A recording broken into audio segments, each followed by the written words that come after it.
পশ্চিম মেদিনীপুরের ডেবরায় প্লাবন পরিস্থিতির আরও অবনতি হয়েছে। ডেবরা ব্লকের ভরতপুর, ভবানীপুর, মণিঘাটি অঞ্চলের একাধিক গ্রামে ঢুকেছে কাঁসাই নদীর জল। বহু মানুষ ঘর হারিয়ে আশ্রয় নিয়েছেন ত্রাণ শিবিরে। পরশু দিন থেকে যেভাবে জলটা বাড়তেছিল খুব জোরে, এবং জিনিসপত্র সব বাড়িতে রয়ে গেছে, কিছু গুছাগুছি করতে পারছি না। বৃহস্পতিবার ডেবরা ব্লকের বন্যা কবলিত এলাকা পরিদর্শন করেন খড়গপুরের মহকুমা শাসক ও এলাকার বিধায়ক। জলের ব্যবস্থা করেছি, খাবারের ব্যবস্থা আমরা করছি। তাদেরকে এখানে যথেষ্ট ভালো রাখার জন্য আমরা চেষ্টা করছি। লোকেদের তো আনাই হয়েছে, তাদের সঙ্গে ওদের যদি নিজের পশু থাকে, পশুরাও ওনারা কিন্তু নিয়ে এসেছেন, তাদেরও আমরা চেষ্টা করছি তাদেরকে রক্ষা করার জন্য। কংসাবতী নদীর বাঁধ ভেঙে প্লাবিত পূর্ব মেদিনীপুরের পাঁশকুড়া ও বেলদার বহু গ্রাম। বন্যার জন্য প্রশাসনের গাফিলতির দিকেই আঙুল তুলেছেন দুর্গতরা। আমাদের এই বন্যাটা প্রতি বছর, গত বছর হয়েছে, এতটা হয়নি, সব নষ্ট হয়েছে। এবছরও একই একদম একদম প্ল্যান করে নদীর বাঁধ ভাঙা হয়েছে। যখন খুব পড়ে তখন কোনো কিছু ম্যাটেরিয়ালস দেয়নি, না দেওয়ার ফলে ভাঙছে।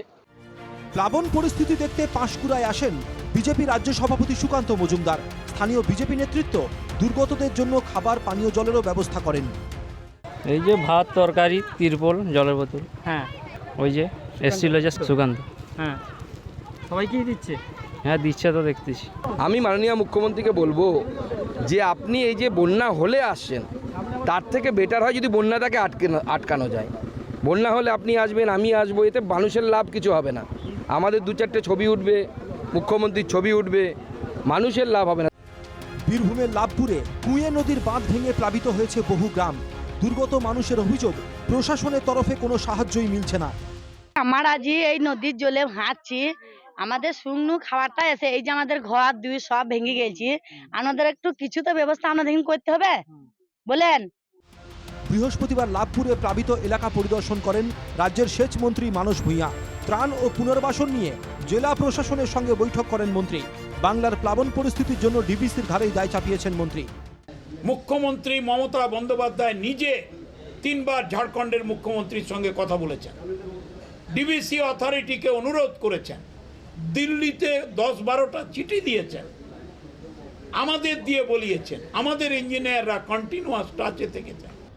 নদীগুলো থেকে যেভাবে অবৈধ বালি তোলা হয়, সেই ধরনের কাজকে বন্ধ করার ক্ষেত্রে প্রশাসনিকভাবে কোনো প্রচেষ্টা আমরা দেখতে পাইনি, এবং এতে যে বড় দুর্নীতি আছে, প্রশাসন এর সাথে যুক্ত আছে, সেটাও দেখা দরকার আছে।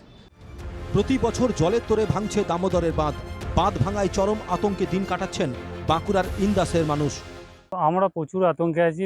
রাত্রে আমাদের ঘুম হচ্ছে না, সারা রাতই প্রায় আমরা জেগে থাকছি, এবং আমাদের চাষের জমি চলে যাচ্ছে জল অন্যদিকে, যে সেই জল ধান নষ্ট করে দিচ্ছে বহু। ভাঙন প্রতিরোধে দ্রুত ব্যবস্থা নেওয়া প্রয়োজন মানছেন ইন্দাসের বিডিও। আমরা বিষয়টি ইরিগেশন দপ্তরকে পাঠানো হবে, এবং যে ওখানে একটা ইমিডিয়েটলি একটা দরকার আর কি, ইরিগেশন ডিপার্টমেন্টে একটা ওখানে অ্যাকশন নেওয়া দরকার আছে। তো সেই মতো আমরা একটা ইরিগেশন ডিপার্টমেন্টকে আমরা একটা জানাবো যে এই বিষয় সম্পর্কে। কুনুর নদীর জল বেড়ে জলমগ্ন পূর্ব বর্ধমানের ভাতার ব্লকের মাহাতা গ্রাম পঞ্চায়েতের বিস্তীর্ণ এলাকা। কয়েক হাজার হেক্টর জমির ধান জলের তলায়। তাপারিতি গ্রাম, ডাংসারা আছে, জলদ গ্রাম আছে, বারবলিক আছে, এই দিকে তো চললো এখন সেই নতুন হাট পর্যন্ত। পুরো এরিয়া সব জলের তলায়। এটা কি পাশ দিয়ে কোনো নদী গেছে? হ্যাঁ, পাশ দিয়ে কোনো নদী আছে, সাইডে একটা কান্দর আছে। পূর্ব বর্ধমানের জামালপুর এলাকার শাহ হোসেনপুরে বন্যা পরিস্থিতি খতিয়ে দেখেন রাজ্যের মন্ত্রী অরূপ বিশ্বাস। ত্রাণ শিবিরে গিয়ে দুর্গত মানুষের সঙ্গে দেখা করেন তিনি। বঞ্চনা করা কেন্দ্রীয় সরকারের একটা অভ্যাসে দাঁড়িয়ে গেছে। আজকে এখানে আমাদের মাননীয় মুখ্যমন্ত্রী যেটা বলেছেন, এটা ম্যানমেড বন্যা। ডিবিসি কোনো কথা না বলে রাজ্য সরকারের সঙ্গে যেভাবে জল ছেড়েছে, তাতে এতগুলো নিরীহ গরিব গ্রামবাসী আজকে তারা জলমগ্ন হয়ে পড়েছে। Bureau report, NKTV Bangla.